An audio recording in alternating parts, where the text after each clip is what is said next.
Hello YouTube, this is just a video I'm just replying to for Dragon Bolo's channel. You mentioned that the XL XT sings everywhere. Do you think it's mainly caused by its neck through or by its string through construction? What about your USA Warrior? Does it sound or sing the same as your X series, which is also neck through and has a Floyd Rose tremolo rather than your string through? And also others were interested in your fretboard painting idea. How do you do it? What kind of marker? What color? And do you have to repeat the process every 6 months? Good question. Well, the fretboard idea came because growing up I didn't have a USA Jackson up until like the 10 years I had finally got into it and got a really nice one. The thing about the USA Jackson and the whole reason why these have a black kind of wood tone to the neck is because these things, they reflect light. I don't know if you've ever played a show or whatever, but most of the time when you're standing on stage, it's better that the neck be either flat or shiny or mainly just black. And the reason I like Jackson so much is because these big old shark tooth inlays with these mother of pearl natural seashells, they reflect any bit of light that may be on a stage or whatever. You can just see through everything. Well, the SLXT I bought came with kind of any Jackson guitar I've been playing usually that has the brown fretboard. I'll usually just color the frets in black with a Sharpie marker. Now that's just a standard old Sharpie. You color around the plastic, make sure you don't stain the binding, but just plain black Sharpie marker.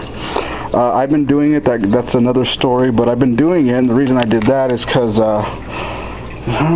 well, I think the first couple of Jacksons I ever got were real used, and I had to fix a fretboard and improvise a fretboard to look better. But basically I treat all my fretboards with kind of a black tonality just so they mimic that whole flat black kind of backdrop that those inlays need to stick out a little more.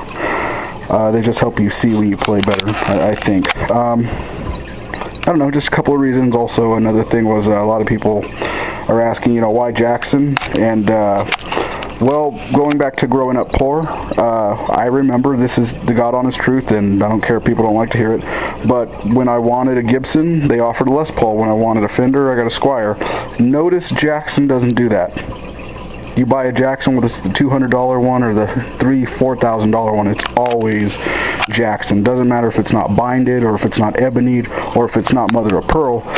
I appreciated, you know, being part of the club, not getting like the cheaper model and having to luck out. So Jackson really fits my image. You know, it fits who I am. It, you know, I got like got this Jackson tattoo. Also, I got my whole other arms covered in a big Jackson tattoo that goes up my hand. Anyways, I'll have more this and that, but you know, Jackson. And I appreciate the attention about the posts or anything. I'm just, like I said, it's very interesting, you know, when a lot of people don't understand, when you have a product and, you know, they put a product out, you got to modify it, write it, you know, like do your own thing, modify it. Don't be too scared to do that, and always take care of your stuff very well. Also, oh, this is super important. How to keep your guitar looking new forever. Sorry, this is gonna be weird. Okay, best thing on earth for any guitar, period, is this Meguiar's Tech Wax 2.0. I used to be a detailer besides a tattoo artist. This stuff right here, if you ever buy some, you'll understand. Wet a little bit of a rag, put this on. This stuff right here, dude, is I use it for my black USA, because nothing gets black clean enough. In fact, you can't clean anything that's black or it'll scratch it. So this is the best wax on the planet. They're gonna always come out with more shit. This is what you need for any guitar. I don't care what kind of guitar, it's just this. Okay, apply it with a damp rag, it's great. And that's how you keep everything you have looking good. Besides that, this is my monster rig. This is what these Jacksons get played out of Marshall 1960s lead A and a massive XLS power amp. all this stuff, my rock trunk chameleon, DTR, and all that stuff. So thank you very much for inquiring. If there's any kind of comments or any kind of, you know, things you guys need, just hit me up. This is Nick Perez on the X-Fin 187 channel.